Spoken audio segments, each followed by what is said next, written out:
باب وضع الماء عند الخلاء، بیت الخلاء کے پاس پانی کا رکھنا. حدثنا عبد الله بن محمد قال حدثنا هاشم بن القاسم قال حدثنا ورقاء عن عبید الله بن ابی یزید عن ابن عباس ان النبی صلی اللہ علیہ وسلم دخل الخلاء. ابن عباس کہتے ہیں کہ نبی صلی اللہ علیہ وسلم بیت الخلاء میں داخل ہوئے. فوضعت له وضوءا، تو میں نے آپ کے لیے وضو کا پانی رکھا. ایک وضو ہوتا ہے واو کے پیش کے ساتھ، اور یہاں آپ دیکھ رہے ہیں کہ ودو ہے واو کے زبر کے ساتھ. ودو کہتے ہیں وضو کا پانی،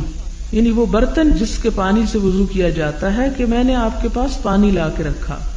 قال من وضع ھذا، آپ نے پوچھا یہ کس نے رکھا ہے. اس کا یہ نہیں مطلب کہ آپ بیٹھ چکے تھے تو پھر پانی لا کے رکھا، یعنی آپ نے ارادہ کیا کہ میں بیت الخلاء جاتا ہوں. عبداللہ بن عباس کو پتا چلا تو انہوں نے کیا کیا، نیکی کمانے کے لیے پہلے ہی جا کے پانی رکھ دیا وہاں. جب آپ وہاں گئے تو آپ نے پوچھا یہ کس نے رکھا ہے پانی. فاخبر، آپ کو بتایا گیا، آپ نے دعا دی. فقال اللہم فقہہ فی الدین، کہ اللہ اس کو دین کی سمجھ بوجھ عطا کر. یعنی اس سے کیا پتہ چلتا ہے کہ جب انسان کسی دوسرے کے ساتھ بھلائی کرتا ہے تو دوسرے کی دعائیں لیتا ہے، اور نیکی کے کام صرف ایسے ہی نہیں ہوتے، اس کے لیے ادب اور خدمت اور احترام لازمی ہوتا ہے. ابن عباس جو بہت بڑے قرآن کے عالم تھے، وہ آپ کی دعا ہی کے نتیجے میں تھے. اب آپ دیکھیں کہ ان کی سوچ سمجھ اور ان کی توجہ صرف اس بات پر نہیں تھی کہ حضور صلی اللہ علیہ وسلم نے کیا سنایا اور میں وہ لکھ لوں اور یاد کر لوں، اور نہیں، اس پر بھی تھی کہ آپ کی ضروریات کیا ہے. اور ضروریات تو بہت سی ہو سکتی ہیں، لیکن آپ دیکھیں کہ اس ضرورت تک کو پورا کرنا کسی کی کہنے کو تو ایک بڑی مایوب سی بات اور ایک بڑی فضول سی بات لگتی ہے بظاہر، لیکن یہ ابن عباس کے سمجھدار ہونے پر دلیل تھی.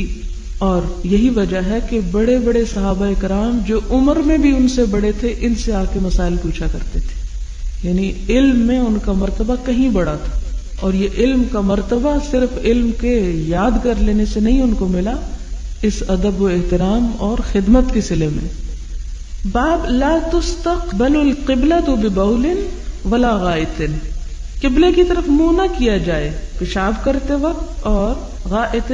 رفع حاجت کے وقت، الا مگر عند البناء، کسی عمارت کے پاس، جدار دیوار ہو، او نحوی اسی قسم کی کوئی چیز ہو. یعنی اگر کوئی شخص کسی میدان میں بیت الخلاء بنائے ہوئے ہے یا وہاں اپنی حاجت پوری کر رہا ہے، جیسے گاؤں وغیرہ میں لوگ باہر نکل جاتے ہیں، تو اس موقع پر جس طرح منہ کر کے نماز پڑھتا ادھر نہ منہ کرے. لیکن اگر وہ کسی کمرے میں ہے، جیسے ہمارے ہاں بند ٹوائلٹس ہوتے ہیں، اور اس میں پاکستان میں تو ایسا مسئلہ نہیں ہوتا، بعض اوقات آپ ٹرین پر ہوتے ہیں، بعض اوقات جہاز میں ہوتے ہیں، بعض اوقات آپ کسی ایسے ملک میں ہوتے ہیں جو مسلمانوں کا نہیں، اور ان کے ٹوائلٹس عین اس طرف بنے ہوئے ہوتے ہیں جس طرف قبلے کا رخ ہے، تو اس میں یہ نہیں کہ آپ نہیں جا سکتے، یا آپ کہیں کہ اب میں تو باتھ روم ہی نہیں جاتا، اس کا تو منہ اس طرف ہے، اور کھڑے ہو جائیں آپ. نہیں، ایسے اگر وہ صحرا کے علاوہ کسی عمارت کے اندر ہے ٹوائلٹ بنا ہوا اور اس میں رخ قبلے کی طرف بھی ہے تو کوئی حرج نہیں. یعنی ویسے تو احتیاطاً ہمیں اندر بھی ایسا نہیں بنانا چاہیے، لیکن اگر کسی نے بنا دیا ہے یا مجبوری ہے، بعض اوقات بلڈنگ بناتے ہوئے آپ دیکھیں کہ اگر آپ اس طرف کموڈ کا رخ نہیں کرتے تو بعض اوقات بہت ساری جگہ ویسٹ ہوتی ہے، یا کوئی اور مسئلہ ہو جاتا ہے، تعمیری اس میں پرابلم آ جاتا ہے، تعمیراتی کوئی مسئلہ یا پانی کے اخراج کا کوئی مسئلہ ہوتا ہے. تو ایسی صورت میں اگر مجبوراً ادھر بھی بنانا پڑے تو بنا سکتے ہیں. کیوں؟ کیونکہ دیوار ہے سامنے.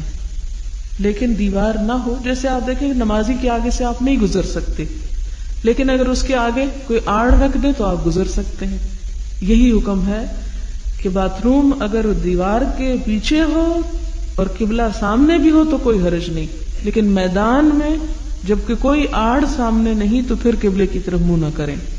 حدثنا آدم قال حدثنا ابن ابي ذئب قال حدثنا الزهري عن عطاء بن يزيد الليثي عن ابي ايوب الانصاري قال قال رسول الله صلى الله عليه وسلم اذا اتى احدكم الغائط، جب تم میں سے کوئی اپنی رفع حاجت کو آئے، فلا يستقبل القبلة، نہ قبلے کو منہ کرے، ولا يولها ظهره، اور نہ اس کی طرف پیٹھ کرے. شرقوا وغربوا، یا مشرق کی طرف منہ کر لو یا مغرب کی طرف، کیونکہ مدینہ سے مکہ جو تھا جنوب کی طرف تھا اور مدینہ شمال کی طرف. باب من تبرز علی لبنتین، 2 اینٹوں پر بیٹھ کر رفع حاجت کرنا، کیا اس کی اجازت ہے؟ یعنی کموڈ وغیرہ یوز کرنے کی یا ان چیزوں کی اجازت ہے؟ ایسا کیا جا سکتا ہے؟ اور میں کبھی کبھی سوچتی ہوں اتنی ڈیٹیلز کی ضرورت کیا تھی، تو پھر مجھے خیال آتا ہے کہ لوگ انہی مسائل میں بہت بال کی کھال اتارتے، یہ حلال ہے، یہ حرام ہے، یہ جائز ہے، یہ ناجائز ہے، ایسا کر سکتے، ایسا نہیں کر سکتے، اس پہ کیوں بیٹھ گئے، یہ بدعتی ہو گیا، یہ فلانا ہو گیا۔ اس لیے اتنا کھول کھول کے ایک ایک بات کو بتا دیا گیا کہ سب شک نکل جائیں کہ اگر کوئی زمین پہ بیٹھتا ہے تو بھی ٹھیک ہے، اگر کوئی 2 اینٹوں پہ اونچا ہو کے بیٹھتا ہے تو بھی ٹھیک ہے، اور اگر کوئی کموڈ پہ بیٹھتا ہے تو بھی ٹھیک ہے۔ یعنی کسی میتھڈ میں حرج نہیں ہے جب تک کہ وہ انسان کو طہارت دیتا رہے، یعنی اس میں طہارت ڈسٹرب نہ ہو، ناپاک نہ ہو انسان۔ حدثنا عبد الله بن يوسف قال اخبرنا مالك عن يحيى بن سعيد عن محمد بن يحيى بن حبان عن عمه واسع بن حبان عن عبد الله بن عمر انه كان يقول ان ناسا يقولون، وہ کہتے ہیں کہ لوگ کہتے ہیں اذا قعدت على حاجتك، کہ جب تم اپنی حاجت پوری کرنے کو بیٹھو، فلا تستقبل القبلة ولا بیت المقدس، کہ نہ تو قبلے کی طرف منہ کرو اور نہ بیت المقدس کی طرف۔ فقال عبد الله بن عمر، کیونکہ یہ فتویٰ عبداللہ بن عمر سے لیا جا رہا تھا تو وہ جواب دیتے ہیں، لقد ارتقیت، میں چڑھا، یومن ایک دن، علی ظہر بیت، اپنے گھر کی چھت پر، لنا اپنی، ہماری، فرأیت رسول اللہ صلی اللہ علیہ وسلم، تو میں نے نبی صلی اللہ علیہ وسلم کو دیکھا، علی لبنتین، کہ آپ 2 اینٹوں پہ بیٹھے ہوئے ہیں، یعنی اونچے ہو کے بیٹھے ہیں، مستقبلا بیت المقدسی، بیت المقدس کی طرف منہ کیا ہوا ہے، لحاجت ہی، رفع حاجت کے وقت۔ یعنی اچانک نظر پڑ گئی، یہ نہیں کہ نعوذ باللہ حضرت عبداللہ بن عمر دیکھنے کو چڑھے تھے کہ حضور صلی اللہ علیہ وسلم کہاں رفع حاجت کر رہے ہیں، نہیں، ایسا بعض اوقات ہوتا ہے جہاں کھلے گھر ہوں یا کھلی جگہ ہوں تو اچانک نظر پڑ سکتی ہے۔ تو اسی طرح عبداللہ بن عمر کی بھی، چونکہ چھت پر چڑھے اور حضور صلی اللہ علیہ وسلم نیچے کہیں بیٹھے تھے تو نظر پڑ گئی، تو انہوں نے بیٹھے ہوئے دیکھا کس طرف منہ کر کے، بیت المقدس کی طرف۔ وقال لعلک من الذین، اور کہا کہ شاید کہ تو ان لوگوں میں سے ہے، یصلون، جو نماز پڑھتے ہیں، علی اوراقہم، اپنے ہپس پر۔ فقلت لا ادری واللہ، میں نے کہا نہیں، اللہ کی قسم میں نہیں جانتا۔ قال مالک، مالک نے کہا یعنی الذی یصلی ولا یرتفع عن الارض، کہ وہ جو نماز پڑھتا اور زمین سے اٹھتا نہیں، یسجد وهو لاصق بالارض، جو سجدہ کرتا اور زمین سے چمٹا رہتا ہے، یعنی اس چیز کی طرف اشارہ ہے۔ یہ جو ہے نا علی اوراقہم، یعنی رانوں کو پیٹ سے اور جانوروں کی طرح زمین پر پڑ جائے نماز میں، یہ بالکل چپک جائے، پتہ نہ چلے یہ سجدہ ہو رہا ہے یا ویسے ہی چپکا بیٹھا ہے۔ یہ انہوں نے کیوں کہا؟ سوال یہ پیدا ہوتا ہے وہ مسئلہ کچھ اور پوچھنے آئے تھے اور یہ ان کو کچھ اور کہنے لگ گئے، یعنی اس کا کیا تعلق ہے اس سے؟ یعنی اس نے تو کچھ پوچھا اور انہوں نے کچھ اور ساتھ اضافہ کر دیا، تو کہا کہ تم لگتا ہے ان لوگوں میں سے جن کو نماز کے مسائل پوری طرح نہیں آتے۔ لیکن حدیث جس معنی میں آئی ہے وہ یہ ہے کہ اگر کوئی دیوار سامنے ہو تو بیت المقدس یا بیت اللہ کی طرف منہ کیا جا سکتا ہے۔ باب خروج النساء الی البراز، عورتوں کا نکلنا رفع حاجت کے لیے، یعنی کیا گھر سے باہر جا سکتی ہیں؟ کیونکہ بہت سے لوگ کہتے ہیں نا عورت کو گھر سے باہر نکلنا ہی نہیں چاہیے، تو کئی ایسی ضروریات ہیں کہ آج کل بھی گاؤں میں آپ دیکھیں تو 60% گھر ایسے ہوں گے کہ جس میں گھروں کے اندر ٹوائلٹ نہیں ہوتے، تو عورتیں کیا کریں؟ آپ تو پابندی لگا رہے ہیں وہ نہیں نکل سکتی۔ حدثنا یحیی بن بکیر قال حدثنا اللیث، آپ دیکھیں 1400 سال پہلے کن کن باتوں پہ بات ہو چکی، ہم نے اس کو کھول کے دیکھا ہی نہیں، اس لیے اپنے پاس سے فتوے دیتے رہتے ہیں۔ حدثنا اللیث قال حدثني عقیل عن ابن شہاب عن عروہ عن عائشہ ان ازواج النبی صلی اللہ علیہ وسلم كن یخرجن باللیل، کہ ازواج مطہرات رات کو نکلا کرتی تھیں، اذا تبرزن، جب رفع حاجت کے لیے نکلتی، الی المناصع، مناصع کی طرف۔ مناصع وہ مقامات ہیں مدینہ کے جو بقیع کی طرف واقع ہیں، عورتیں وہاں پر اپنی رفع حاجت کے لیے جایا کرتی تھی۔ اب بھی گاؤں میں یہ ہوتا ہے کہ رات کے وقت عورتیں عموماً نکلتی ہیں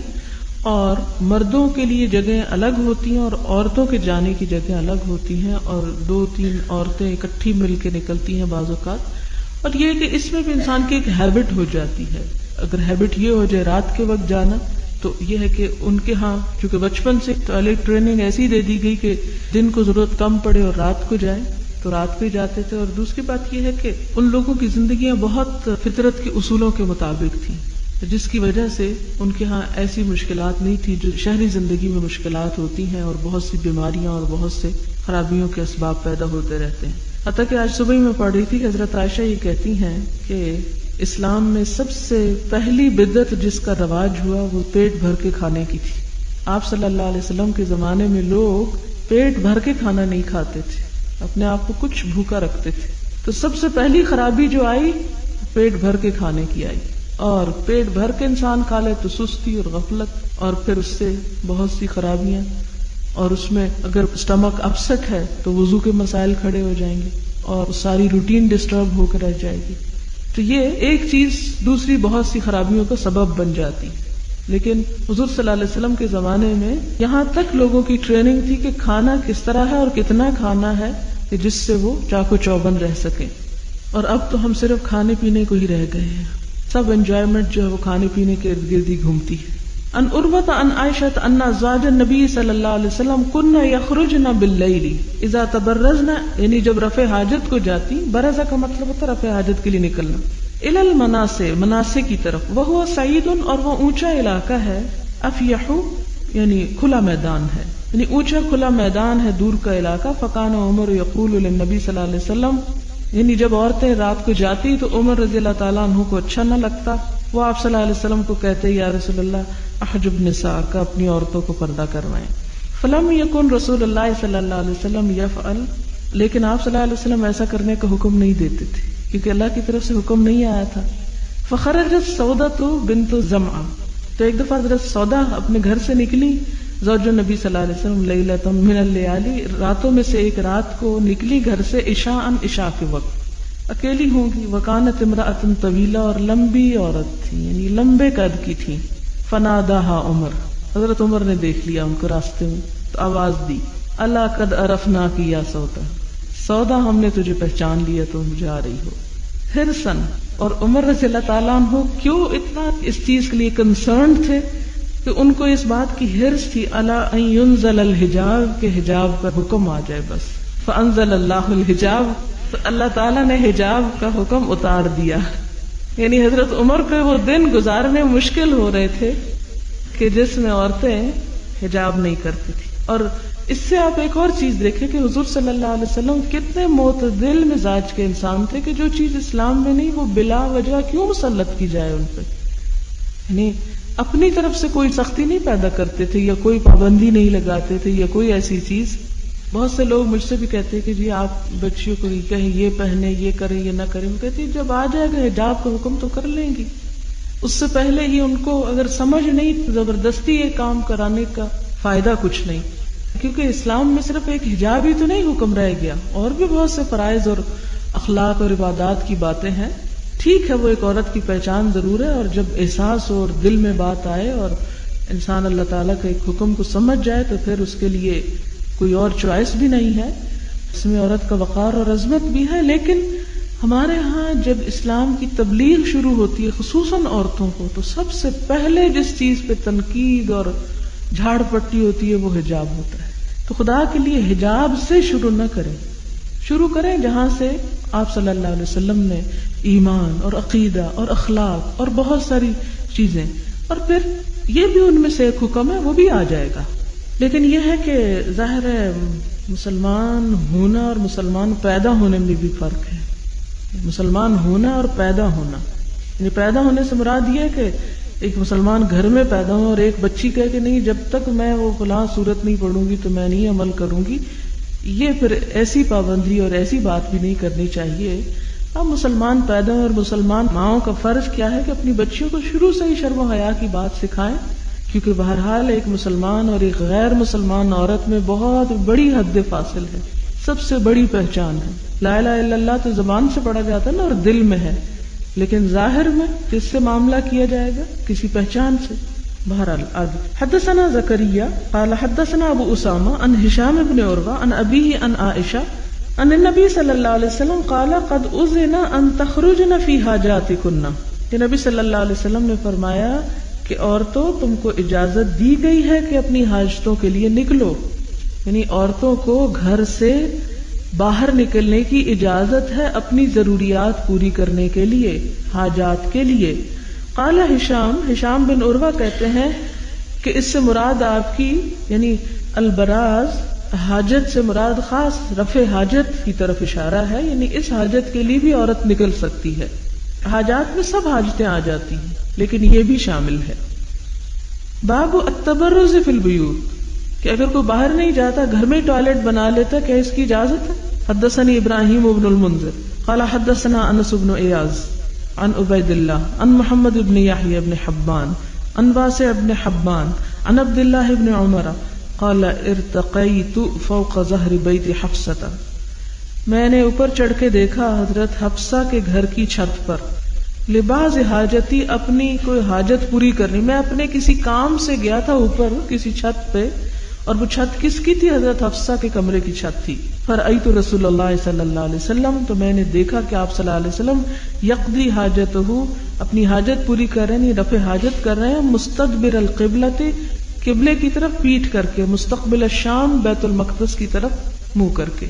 یہ وہی حدیث ہے جو پہلے گزر چکی حضرت عبداللہ بن عمر کی، شام اس میں فلسطین ہے نا اور اس میں بیت المقدس ہے، اس کی طرف اشارہ ہے، یعنی بیت المقدس کی طرف منہ تھا، قبلے کی طرف پیٹ تھی۔ اب ایک حدیث میں آتا ہے کہ آپ نے منع کیا، وہ منع کہاں ہے؟ صحرا میں منع ہے، اور آپ کا عمل اس کے خلاف، یہ نہیں کہ کنٹراڈکشن ہے کوئی، مراد اس سے یہ ہے کہ آپ صلی اللہ علیہ وسلم نے گھر کے اندر اگر کوئی ٹوائلٹ استعمال کرتا ہے یا بناتا ہے تو اس میں اس چیز کی اجازت دی ہے کہ وہ قبلے کی طرف پیٹ کر لے۔ حدثنا یعقوب بن ابراہیم قال حدثنا یزید بن ہارون قال اخبرنا یحیی عن محمد بن یحیی بن حبان ان عمه واسع بن حبان اخبره ان عبد الله بن عمر اخبره قال لقد ظهرت ذات يوم على ظهر بيتنا فرأيت رسول الله صلى الله عليه وسلم قاعدا على لبنتين مستقبل بیت المقدس۔ یہ حدیث گزر چکی ہے۔ باب الاستنجاء بالماء، پانی کے ساتھ استنجا کرنا، کیا اس کی اجازت ہے؟ اچھا اب آپ دیکھیں، آپ کہیں گے کہ یہ آپ کیا کہہ رہی اجازت ہے کہ نہیں؟ دین صرف ہمارے لیے نہیں ہے، دین ہر طبقے کے لیے ہے، ہر طرح کے لوگوں کے لیے،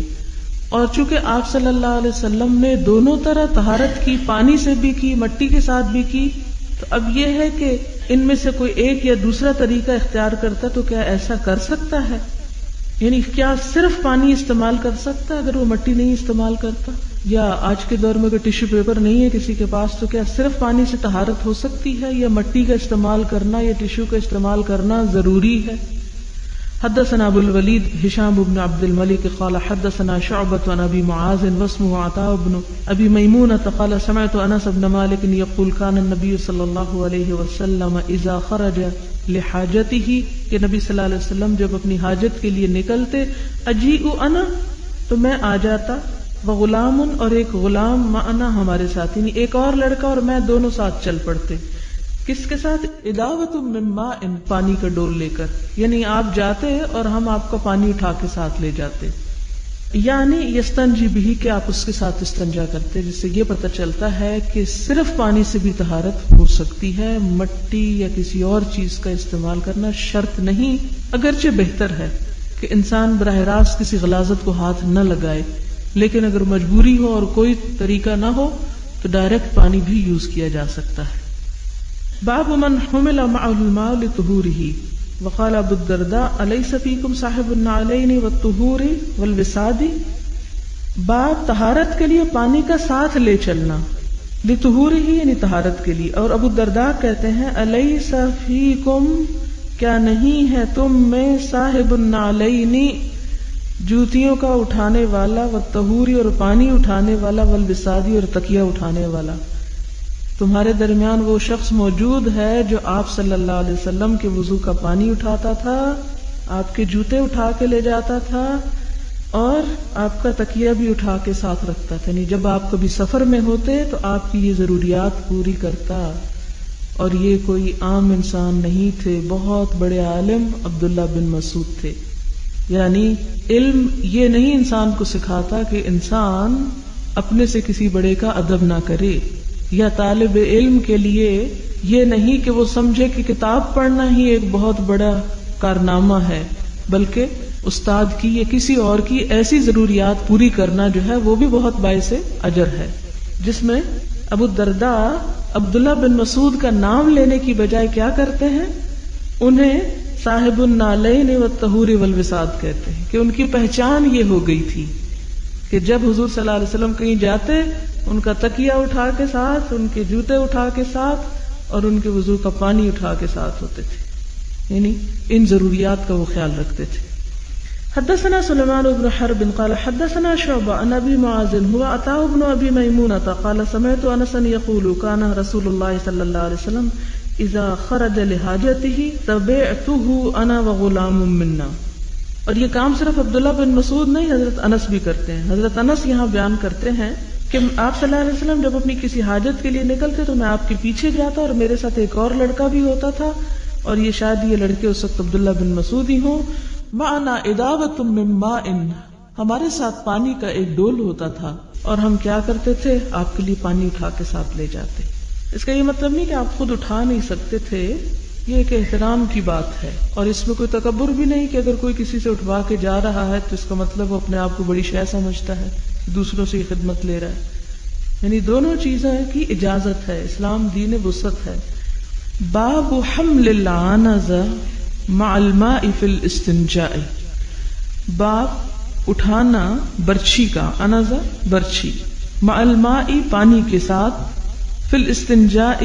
استنجا کے لیے نکلتے وقت۔ یعنی اگر کوئی شخص کسی میدان میں رفع حاجت کے لیے جائے تو پانی کے ساتھ اگر برچھی بھی اٹھا لے جائے تو کیا اس کی اجازت ہے؟ حدثنا محمد بن بشار قال حدثنا محمد بن جعفر قال حدثنا شعبة عن عطاء بن ابي ميمونة سمع انس بن مالك يقول كان رسول الله صلى الله عليه وسلم يدخل الخلاء، کہ آپ صلی اللہ علیہ وسلم بیت الخلاء میں داخل ہوتے یا رفع حاجت کے لیے جاتے، فاحمل انا، تو میں اٹھاتا تھا، وغلام، اور ایک لڑکا، اداوۃ من ماء، پانی کا ڈول۔ اداوہ کہتے ہیں چھوٹا سا برتن جو چمڑے کا بنا ہوا ہو، یعنی چمڑا ضروری ہے۔ وعنزۃ، اور برچھی، یستنجی بالماء، پانی کے ساتھ وہ استنجا کرتے تھے۔ تابعہ النضر وشاذان عن شعبۃ العنزۃ عصا علیہ زج، عنزہ کیا ہے؟ ایک ایسی لاٹھی کا نام ہے جس کے آخر میں لوہے کا پھل ہو، یعنی لکڑی کے آگے جیسے ایک تیر کی طرح یا لوہے کے۔ یہ کیوں لے جاتے تھے؟ اس کی وجہ یہ ہے کہ اگر ضرورت پڑے تو برچھی کو زمین پر گاڑ کے اس پہ کپڑا وغیرہ ڈال دیں تاکہ ایک طرح سے آڑ بن جائے، یا مثال کے طور پر اگر اپنا کپڑا اس پر رکھنا ہے اتار کر، کیونکہ بعض اوقات انسان جب ایسی جگہ پر بیٹھتا ہے تو کپڑوں کے ناپاک ہونے کا اندیشہ ہے، تو اس صورت میں اس پہ کپڑا ٹانگ سکتا ہے۔ دوسری بات یہ ہے کہ اس سے زمین کو ذرا نرم کر کے اس پہ بیٹھا جا سکتا ہے، کیونکہ سخت زمین سے چھینٹے پیشاب کے اڑ کے واپس کپڑوں کو ناپاک کر سکتے ہیں۔ تو اس لیے زمین کو کھودنے کے لیے یا نرم کرنے کے لیے یا کپڑا وغیرہ گاڑنے کے لیے، اور اسی طرح یہ ہے کہ اگر وہ لاٹھی جو ہے ذرا بڑی ہے تو راستے میں اگر کوئی ایسا جانور ہے یا کوئی تکلیف دہ چیز ہے تو اس کو مارا بھی جا سکتا ہے اس سے، جیسے سانپ بچھو وغیرہ اگر کہیں نکل آتے ہیں تو ایک طرح سے حفاظت کے لیے وہ ساتھ لے جانے کی اجازت ہے۔ باب النہی عن الاستنجاء بالیمین، دائیں ہاتھ سے استنجا کرنے کی ممانعت۔ دائیں ہاتھ کھانے کے لیے، لکھنے کے لیے، اچھے کاموں کے لیے، اور بایاں ہاتھ جو ہے وہ نجاستوں کے لیے مخصوص ہونا چاہیے۔ حدثنا معاذ بن فضالة قال حدثنا هشام هو الدستوائي عن يحيى بن ابي كثير عن عبد الله بن ابي قتادة عن ابيه قال قال رسول الله صلى الله عليه وسلم اذا شرب احدكم، جب پیے کوئی تم میں سے، یعنی پانی پیے، فلا يتنفس، تو نہ سانس لے، فی الاناء، برتن میں، یعنی برتن کے اندر سانس نہ لے۔ کیوں؟ اخلاق اور تہذیب کے خلاف ہے نمبر ایک، اور دوسری بات یہ کہ جیسا کہ اب ہم جانتے ہیں کہ انسان کی جو سانس لینے کے بعد باہر گیس آتی ہے وہ کاربن ڈائی آکسائڈ ہے، جس میں زہریلے اثرات ہوتے ہیں اور وہ فوڈ میں شامل ہو کے انسان کو نقصان دے سکتے ہیں۔ وَإِذَا أَتَى الْخَلَاءَ، اور جب بیت الخلاء کو آئے، فَلَا يَمَسَّ ذَكَرَهُ، تو اپنی شرمگاہ کو نہ چھوئے، بِيَمِينِهِ، اپنے دائیں ہاتھ سے، وَلَا يَتَمَسَّحْ بِيَمِينِهِ، اور نہ استنجا کرے دائیں ہاتھ سے۔ باب لا یمسک ذکرہ بیمینہ اذا بالا، باب اس بات کا کہ اپنی شرمگاہ کو مت پکڑے دائیں ہاتھ سے جب پیشاب کرے. حدثنا محمد بن یوسف قال حدثنا الاوزاعی عن یحیی بن ابی کثیر عن عبد اللہ بن ابی قتادہ عن ابیہ عن النبی صلی اللہ علیہ وسلم قال اذا بال احدکم، نبی صلی اللہ علیہ وسلم نے فرمایا کہ جب تم میں سے کوئی پیشاب کرے فلا یأخذن ذکرہ بیمینہ، تو اپنی شرمگاہ کو دائیں ہاتھ سے ہاتھ نہ لگائے، ولا یستنجی بیمینہ، نہ ہی دائیں ہاتھ سے استنجا کرے، ولا یتنفس فی الاناء، اور نہ برتن میں سانس لے. یہ بھی آپ دیکھیں کہ ایک بات تو یہ تھی کہ آپ ان چیزوں کا ذکر نہ کرتے شرم کے مارے، اور لوگ سیدھا کرتے یا الٹ کرتے، گندا کرتے یا صاف کرتے، لیکن آپ صلی اللہ علیہ وسلم نے زندگی کے پوشیدہ پہلوؤں پر بھی ادب اور تمیز سکھائی کہ جہاں کوئی اور انسان کو نہ دیکھ رہا ہو، انسان خود اس ادب اور صفائی اور طہارت کا التزام کرے، اور ایسی کوئی حرکت نہ کرے کہ جو اس کے ضمیر پر کسی قسم کا بوجھ ڈالے. اور اس میں آپ دیکھیں کہ ظاہر ہے کہ انسان جس ہاتھ سے کھانا کھاتا ہے اس ہاتھ کا بھی ایک احترام ہے، یعنی اس غذا کی وجہ سے. یہ اسی طرح آپ صلی اللہ علیہ وسلم نے نجاستوں کے علاوہ ہر کام دائیں ہاتھ سے کرنے کی تہذیب سکھائی یا تمیز سکھائی، تو یہ بھی اسی کا ایک حصہ ہے. باب الاستنجاء بالحجارۃ، پتھروں کے ساتھ یعنی ڈھیلوں کے ساتھ استنجا کرنا، یعنی اگر پانی نہ ہو تو. حدثنا احمد بن محمد المکی قال حدثنا عمرو بن یحیی بن سعید بن عمرو المکی عن جدہ عن ابی ہریرہ قال اتبعت النبی صلی اللہ علیہ وسلم، میں نبی صلی اللہ علیہ وسلم کے پیچھے گیا، وخرج لحاجتہ، اور اپنی حاجت کے لیے آپ نکلے تھے یعنی گھر سے، فکان لا یلتفت، اور جب آپ چل رہے ہوتے تھے تو پیچھے مڑ کے نہیں دیکھتے تھے. یہ بھی ایک غلط بات ہے کہ انسان جیسے واک کر رہا ہو تو کرتے کرتے پیچھے مڑ کے نہیں دیکھنا چاہیے. یہ بھی اخلاق یا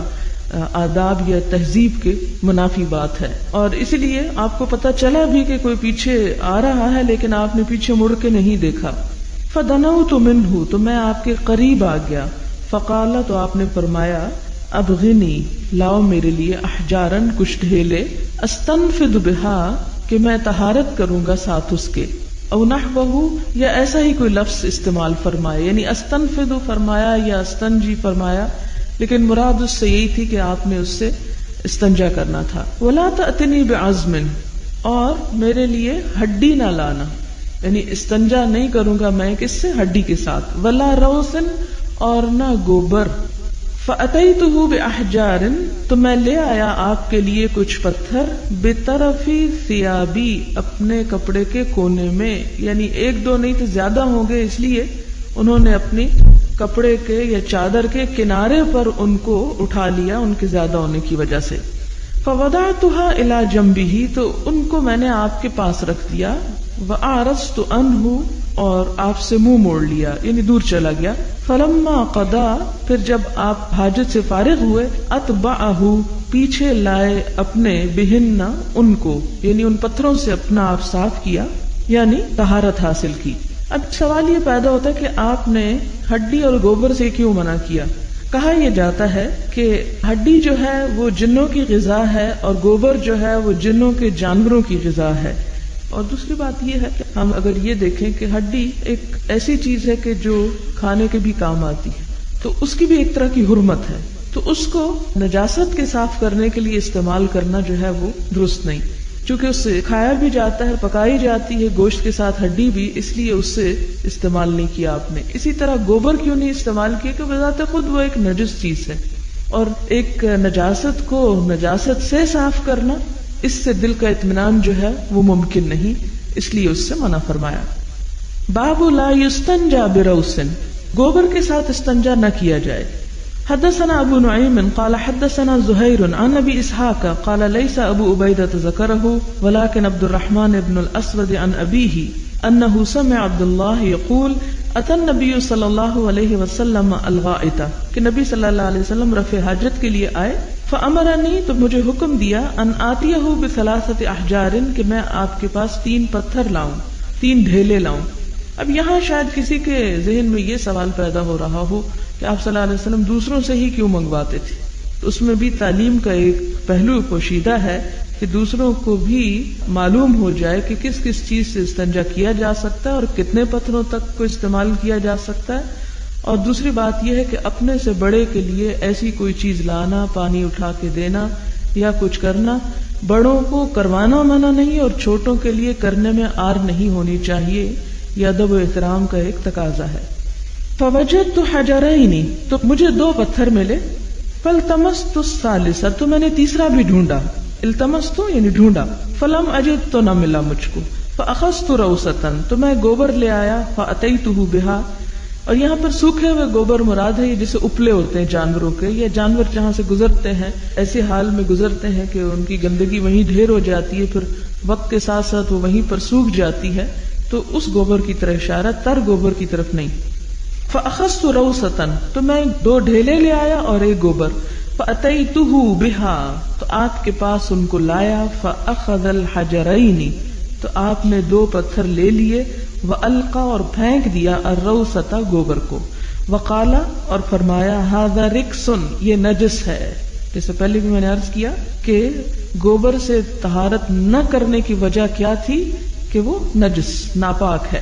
وَقَالَ إِبْرَاهِيمُ بْنُ يُوسُفَ عن ابی اسحاق حدثني عبد الرحمن، باب الوضوء مرة، ایک بار وضو کرنا، یعنی وضو میں صرف ایک مرتبہ اعضاء کا دھونا۔ حدثنا محمد بن یوسف قال حدثنا سفیان عن زید بن اسلم عن عطاء بن یسار عن ابن عباس روایت کرتے ہیں، قال تودع النبی، وضو کیا نبی صلی اللہ علیہ وسلم نے، مرتن، ایک بار۔ اس سے کیا پتہ چلتا ہے کہ ایک مرتبہ وضو کرنے سے بھی، ایک دفعہ دھونے سے بھی وضو کا فرض ادا ہو جاتا ہے۔